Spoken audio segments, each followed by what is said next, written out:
I'm Jacob Leung. And I'm Clarissa Feldel. And today we are making my favourite, all of it's my favourite though, but it's my Panko Schnitzel with a Japanese slaw. Oh, yum. So, let's get cooking. Okay. So, Clarissa, to get started, I've got 2 chicken breasts here. We're gonna get you to slice it lengthways, but then I'm gonna get you to bash it and just think about your ex when you're doing it, okay? Okay. Meanwhile, while Clarissa's doing that, what we've got here is a real simple mix here. So we've got flour, eggs, and panko breadcrumbs. Now, panko breadcrumbs are a Japanese-style breadcrumb that's a lot thicker and a bit more coarse, right? And this lady's losing it, but I'm gonna continue going. So while Clarissa's doing that, I'm gonna get started with a real simple mix. So first we've got plain flour, we've got 2 eggs, which I'm just gonna lightly whisk, and also panko breadcrumbs. I love using panko breadcrumbs and standards. Okay. You said my boyfriend, right? Yes. So this recipe will feed 4 people. Now with the flour, I am adding this Japanese spice mix, and it's called sashimi? Red pepper mix. Red pepper mix. Red pepper mix. So this is completely optional and it's available from your Asian grocer. Now I'm just gonna add a really good sprinkling into my flour. It's gonna add just a little bit of a different flavor. So what I'm using is chopsticks. Some people would use their hands, but I just find it's a lot cleaner just to use chopsticks. Okay? Yeah, especially if you don't want like the crumbs sticking to your... Yeah, because then you'll schnitzel your fingers. That's right. You don't want to schnitzel your fingers. So first of all, I've got right here, just my chopsticks and the pieces that Clarissa's prepared. First of all, you put it into the flour mix, like so. Okay, and make sure it's well coated, and then just give it a little bit of a shake it off. Shake it. Now just putting it into my egg wash, like so, and then once again, you don't want it too eggy, so make sure you just let it shake off again. And then the final one here is the panko breadcrumbs. Okay, so now we're ready to put this into the oil.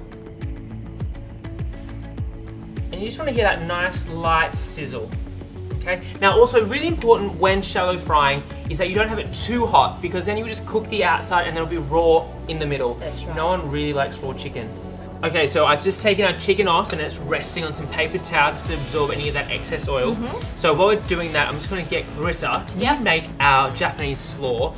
It's Asian-ish, so I don't even know if it's from Japan, but we're using Japanese ingredients. Okay, so, cool. I've got some cabbage here, and I'm going to get you to, it's probably about, what, 2 cups of cabbage? Yep, so we've got 2 cups of cabbage. And we've got about 2-3 stalks of shallots. Yep.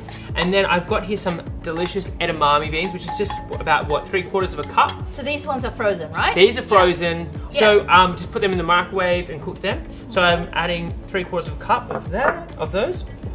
Now, one of my favorite ingredients in Japanese cooking is ginger. Is pickled ginger. Yeah, yummy. You can have some. It's just so fresh and like refreshing, adds a lot of zing and flavor. So what I've got here is probably about like 1/4 of a cup of pickled ginger, but then I've also added a tablespoon of the pickling liquid as well. So I'm just gonna add all the pieces into the salad with the dressing. Speaking of the dressing, is kewpie mayonnaise, okay? My favorite. Everyone has this now. Everyone should have this. It. Yeah. Okay. Now I'm gonna add a good squeeze of this. So I'm thinking about 1/4 of a cup, because I always like my slaw to be really like, you know, covered, creamy with the dressing. Yeah. Now a pinch of salt. I didn't add any salt to the chicken. So what I'm going to do too is, while I'm salting, I'm just going to add a little bit to our chicken as well. I've got here about a tablespoon worth of black sesame seeds. I'm going to toss most of those in.